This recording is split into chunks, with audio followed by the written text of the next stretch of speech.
Welcome back to Spill the Sauce, a Sunday Table podcast. I'm Maria. Before we get into today's conversation, I want to share a few quick updates with you. Spill the Sauce is now on Patreon in a space called Antipasti, a place to stay just a little longer. Episodes are released weekly on Wednesdays, with early access on Fridays for Patreon listeners. Over on Patreon, we'll also be doing a live Q&A month and one live chat a month as well. It's going to be a little quieter, more conversational spaces to connect beyond the episodes. And one small but meaningful thing, when you subscribe on Patreon, I'll be reading supporter names aloud on the following episode. Just a little way to say thank you and acknowledge the people helping keep this table set. There's absolutely no pressure. The table stays open either way. But if you've been asking how to support the podcast or listen early, that's where you can find it. And starting with episode 4, I'd really love to hear from you. If you have a story, a question, or something you've been carrying that feels connected to these conversations, you're welcome to send it in to sundaytablepodcast@gmail.com. This podcast has always been about shared experiences, and I want to make room for more voices at the table. Now, today's episode feels especially personal to me. Today, I'm talking with my sister, Inza. We grew up in the same house with the same people, hearing the same words, and yet we don't always carry those same things in the same way. So this conversation is going to be about language, but not just the words. It's going to be about the accent, the rhythm, and the things we learned without anyone ever explaining them to us. So pull up a chair. Hey, Munchkin, say hi.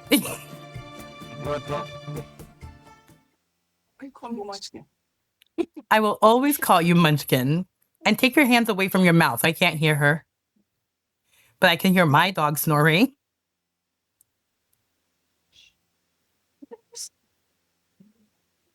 Hi, Introduce yourself. Don't be shy. I'm Enzo, and I'm super sexy. No more introduction needed. Okay, that's my little sister Enza. And she is the mom to my favorite little person in the whole world, Valentina. We grew up speaking Italian at home. Mommy and daddy were always like, in the house, you speak Italian. Outside, you can speak whatever you want. That's how we grew up. That's technically true. And it's also because of where they settled. But it was also because they didn't want us to lose our culture when you think about it. What words or phrases do you think felt normal to us, but may have been confusing if we were around others?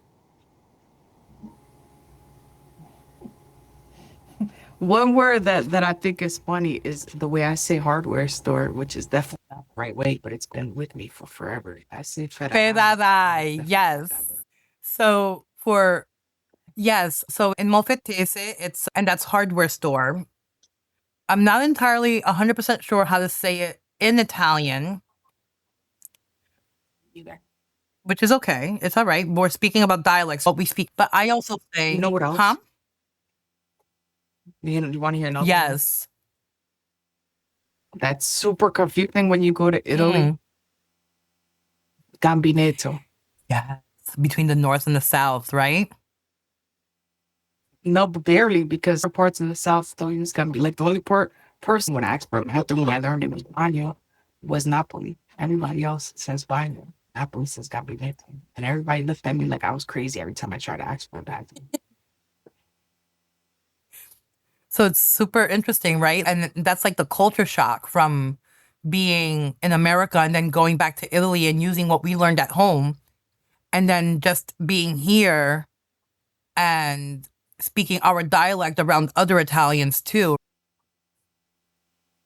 My Italian, my dialect, it all sucks. I don't think it sucks. I just think we have our own versions of it because of what feels right to us. I don't know if I ever told you this, but every place I went to in Italy, everybody was like, where are you from? And I'm like, well, I was born in Molfetta, but I grew up in the USA. And they're like, oh, you talk Italy really good. They were trying to tell me I suck at it. And they were all like, oh, I was like, why? They're like, oh, you talk good. And I'm like, do I? I think that's their polite way of saying I suck. No, no. I think because mom and dad always spoke to us either in Italian or in the dialect, we have a good grasp of the Italian language. I think it's just a lot about how we conjugate the verbs and the proper usage of the language itself. But I think all in all, like you were able to go from Rome to Venice to Naples to Molfetta by yourself, speaking what you know. That's phenomenal by yourself with your daughter. And if you were getting people telling you that you did great, that is like really good. And I truly believe that you did do great because you do speak Italian really well. As a matter of fact, not to toot your horn, but for a very long time, you spoke Italian better than I spoke Italian. I don't know what happened, but it used to be that way. It's because I do everything better. You do everything better than me? Yep. Wow. Okay. No, but seriously, like I said, I think the problem is that like growing up in the house and having them talk Molfettese and Molfettese not really being a thing now. Now it's Italian. Apparently Molfettese is looked down upon. It's like ghetto people.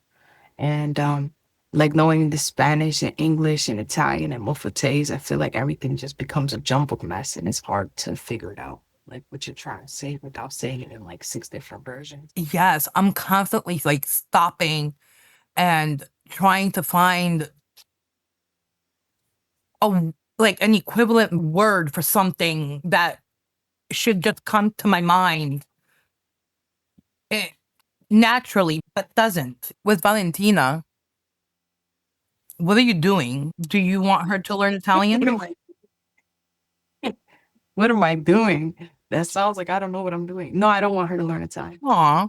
Any particular reason, or do you think just too much going on right now with her? Yeah, that's the Yeah. point. I feel like when you know so many words, I feel like it's like I've seen this parents start them out with like a language and then they have to learn English and then they don't know what to say, so they just don't talk because of the fact that they're confused on what to say. Like the whole time we were in Italy, went to Puerto Rico for her second birthday. And for her third birthday, we went to Italy. And the whole time we were in Italy, every time I'm like, say grazie, she would tell everybody grazie because she learned that in Puerto Rico. So Right. it's like hard for her to differentiate those. And I don't want to, when she older, she could choose to learn a language and I'll be, but I don't want to force. I get that. I can appreciate that. Especially because like you said, she knows so many words already, like she's so ahead. And it's important for her to be comfortable in her own skin and her own voice, that adding more words to it, and especially in a different language that has more different inflections and things like that, you definitely don't want to confuse her. Any questions you want to ask me? Huh? No. No? Okay. You like being interviewed? No. No. I like to support my sister. Don't tell Aw. nobody. That we won't tell nobody, just all the listeners that are going to listen to this. I appreciate that. Thank you. Yeah, just don't tell nobody. So we grew up in Jersey, and we grew up around Italians, and we grew up around a big Hispanic community. And a lot of our friends were already bilingual, right? A lot of them either spoke Italian and English or Spanish and English. So we already knew that there's a lot of bilingual people.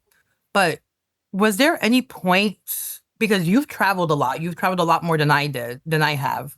Was there ever a point when you realized that not everyone grew up like we did? Yeah, that the first time I went over there, I still remember your ex-boyfriend's mom. I don't remember his name, but I remember his mom asking me if I wanted lunch meat and pop. And I looked at her like she had 6 heads because I had no idea what she was talking about. Yeah, lunch. And then I realized, I remember that. We were sitting down and and she said lunch meat and pop. And even I had a minute there where I was like, what is lunch meat? Because I remember lunch meat being on the store brand of Spam. So I'm thinking she's I've asking, never. so I'm thinking like she's asking if we want Spam. I have no idea what she was asking me, but lunch meat to me is not a word. Like it's cold cuts, it's kind of cold meat for some reason. And then pop too is like I said, once I got there, I realized everybody there is like black or white, I guess. There's no There's not a lot Hispanic. of culture, a mixed culture. It's But yeah, because where we grew, like had 1,000, kids graduating, and they were like from all different, 3,000 kids, and over 3,000. Everybody was from everywhere. We had Asians and Indians and Spanish yeah. and every country and Spanish people. Dickinson So it High was School was like the United Nations. You're not kidding. all of every country in Africa, like everybody Yes. was in, Yes. every continent, everywhere. And then you go to like Ohio, and it's just like you can't even find a good restaurant without having like know the area. Like if you anybody just traveling to visit, you won't be able to find good food unless you tell them where to go. You're not wrong. I know the few good Italian places. I found a Puerto Rican restaurant in Pittsburgh. It's almost an hour away. I've still yet to find a Cuban restaurant. I know. But and that's the thing though, is that you living where you live there in Jersey, the there's so many different cultures. And where I live here in Ohio, like you said, you're American.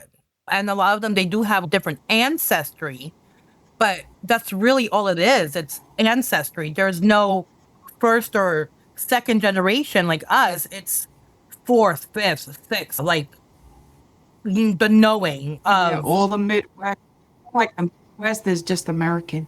Like that's yeah. So they can do their DNA testing and find out where their ancestors are from, but their grandma was born in America. You know what I mean? I think, and now I yeah. apologize if I'm generalizing, but that's what I found to be true, Liv. Well, the part just it's just the majority of especially in your town. Well, I don't know. I don't think there's any like true Italians in Steubenville besides you. So It's me. I feel like they're all. No, there are. I, There are some I don't left, know. but they're daddy's age. And their kids Well, are and that's their the kids thing. are like It's our supposed age. And by the time they have their kids and grandkids, they're not gonna know anything. Or they think that what is done here is the right way. And some of them have never even left the state. it's weird. The Yeah. state, that state.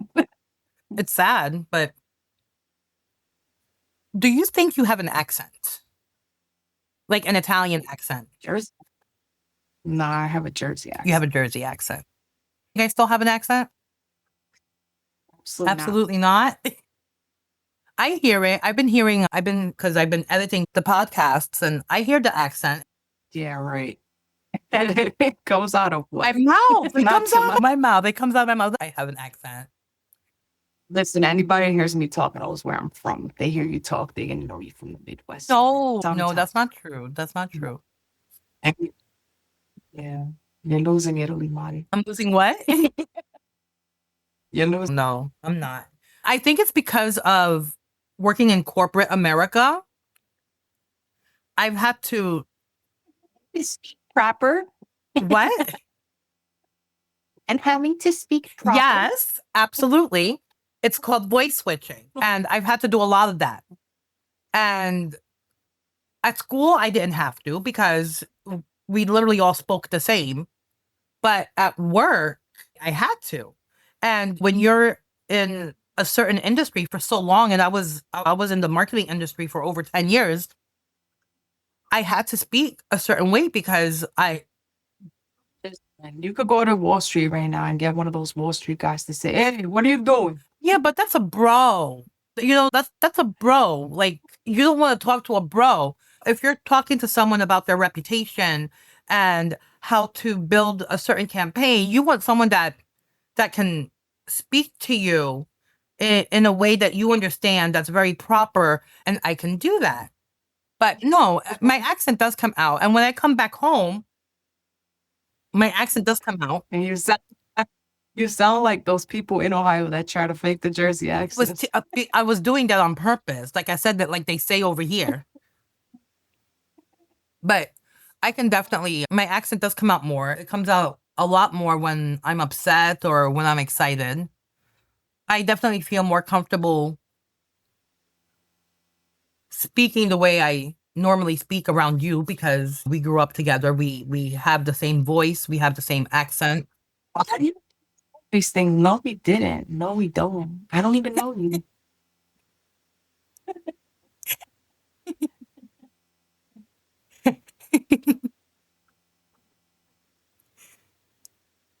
You're gonna think I'm mean. Oh, nobody thinks you're mean. We all know you are.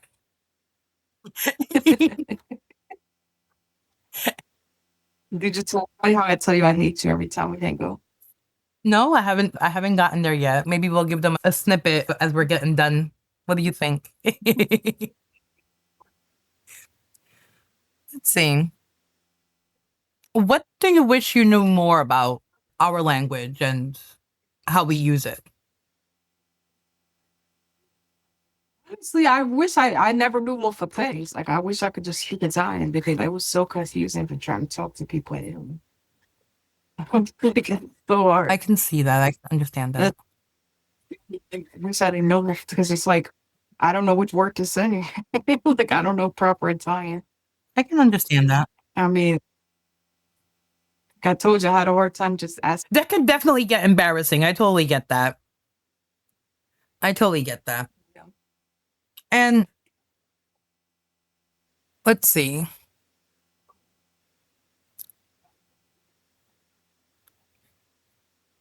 I don't know what else to ask you. We covered Valentina choosing if she wants to speak a different language as she gets older. Yeah, because when you get older, they put you at school in language classes. Anyways, if she wanted to speak Spanish, I'll help her learn Spanish. If she wanted to learn Italian, I'll help her learn Italian. But she could choose it. Okay, I need to tell the story of you taking Italian class in high school. That lady tried to tell me I didn't know how to talk And Italian. that's what I'm talking about because you knew, like, you may not know it now because at home we spoke dialect more than Italian, but you knew Italian. And I remember having to go to that teacher because she was so upset because you kept correcting her. I just think she didn't like No, but probably. But which general because most of my high school teachers. no, but you Oh, kept man. correcting her. And I think it was over the most silly things and or simple things, really. But I remember being out there in the hallway. I get called out of my class to go talk to her because she's having a conniption. And she was like, your sister keeps correcting me. And I looked at her and I was like, do I look like her mother? No. So why are you talking to me about it? Because you're here. I'm like, okay, I took French class all 4 years. What does this have to do with me? And I don't understand why she keeps correcting me. I'm like, we speak Italian at home. Like, we literally speak Because Italian at home. We are Italian. If my sister is correcting you, it's because you're saying something wrong. it's because she wanted to have somebody try to like see things from her perspective. And I was telling her, I was like, if you are not pronouncing something correctly or you're not saying something correctly, and my sister is telling you how to do it correctly and not just from the textbook, I would presume that you would take the advice of someone whose native language is Italian to heart. You speak Italian at home? I just said that 3 times. Yeah, we speak Italian at home. We are Italian.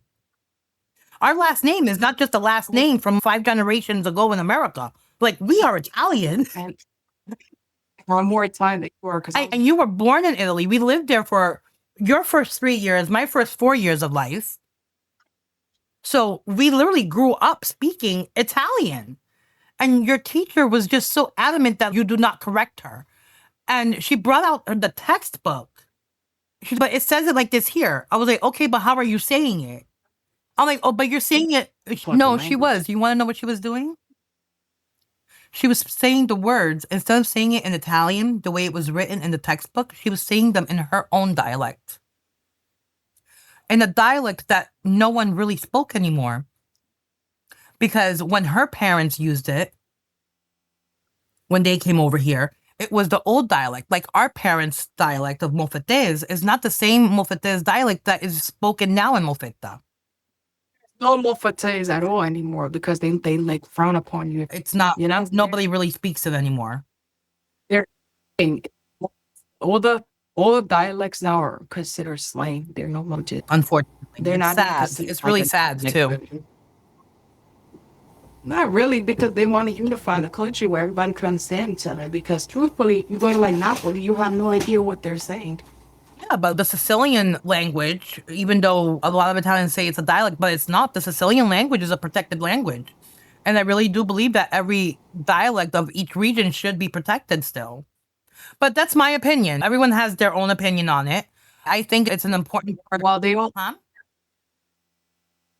they all live in Italy and they don't want to accept their dialects, so that's their prerogative. I just think that it's a part of your heritage.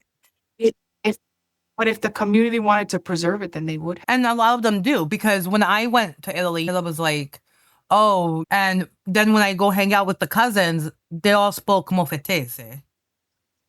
It's not true. I think the older people, like our aunts, speak it, and our cousins just understand it because their parents talk it. And actually, I'm not going to mention any names, but one of our cousins was having a whole argument with their mother because they said their mother only talks in Mofetese, and the mother was saying like felt offended by it. So truthfully, it's like it's their own prerogative. Like I said, they choose to let their language, their dialect go. Yeah. That's their, because I see you feel like, oh, it's your identity because we don't live there, but if you live there, then you'd have, for whatever reason. I probably have a different opinion. You are absolutely correct. You are absolutely correct. And I'm just throwing that example out there because that was like my hardest thing, was to try to figure out thing when it came time to a bathroom. Because it's a Mofeta, and I'm like, do I still? Because when the guy in Napoli corrected me, I told the guy, so first I got corrected wrong when I asked for gambinetta. And I'm like, well, how do you say they said baño? And I'm like, I thought baño was Spanish, but okay, so where's your baño? So then everywhere I said baño. So then I went to this restaurant called La Fiera del Marinero or whatever in Napoli. And I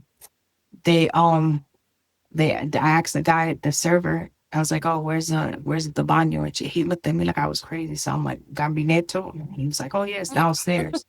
So I go to the bathroom, and then I get to Mofeta, and I had to ask my aunt what to say because I had no idea. I'm like, what do you call a bathroom? Because my mom and daddy used to always say gambinetto. I grew up thinking it's a gambinetto. I go to Rome, they say baño. I go to Napoli, he didn't know what I was talking about. So what do I say here? And she's like, oh, baño. I was like, okay. It was so, I think, like I said, they want to unify. Yeah. The words mean everywhere. That makes sense. And it's similar to here in America. It's like there's different dialects in America too. Like you said, when you came out here to Ohio, lunch meat and pop, and you're like, what the heck? Those are just the versions of the word they choose to use, but at the same time, like for example, like pork roll and tiller ham, that's just like an argument, but it's the same thing, So like, but we all know what a word means. You just had to figure out what they were talking about because I've just never been. But same thing for gambinetto and bagno, which is the same thing, but different dialect, different slang. That's the word. That's the reason why I believe they all. Yeah. Whatever it is. Yep. And I guess it's like that all over the world. You from experience, right? Like I said, even like the Spanishes, they all have their own, like, not necessarily like I guess dialect in a sense, but most Hispanic people could understand each other. But truthfully, a lot of Italian dialects are so drastically different that it's like impossible to understand if you're from somewhere else. And you're absolutely right. And like Spanish people, like certain words mean different things, but for the most part, like an Argentinian says like vos that I do or whatever, instead of tu or whatever. But for the fact that the most part, people, they all understand each other, Correct. And it's because of how they were colonized by the Spaniards and what remained. But the point is that they all have their own like version of the language, but for the most part, their languages are all interchangeable. The different dialects in Italy, I don't feel like we're interchangeable. Like I don't feel like if there was no like actual Italian language and there was only dialects, every region would have a different language. Which is exactly how it was before the unification in the 1800s. Exactly. So then you like, let's say you're like a tomato salesman and you got to go sell tomatoes from, let's say, that's Rome. They're not going to have any idea of what you're selling. Right. Example. Look at my dog. But you get what I'm saying? Or olives, back of the truck, olive salesman. Live. So the point is that it makes sense to have one language for one country. Can you imagine if every state in the United States had their own language? I mean, yeah, like I said, everybody has their own variations and like different words that they use. Like New York's dead ass doesn't exist anywhere. Inza, I want to thank you so much for spending some time with me. And thank you for your input and your insight on how we grew up and how you see our language. And I hope we can do this again sometime. Thank you, Munchkin. I love you. Bye, Munchkin. Bye. And to you, my listeners, thank you for spending some time with me at the table today. If this episode felt like home, if it felt like a conversation you and your family have at the table, please do follow the show. You can follow on Patreon, Spotify, or anywhere you get your podcasts. So I'll see you next Sunday. And don't forget, you can send us your stories that you'd like shared at sundaytablepodcast@gmail.com. See you next week. Pull up a chair. I saved you a seat.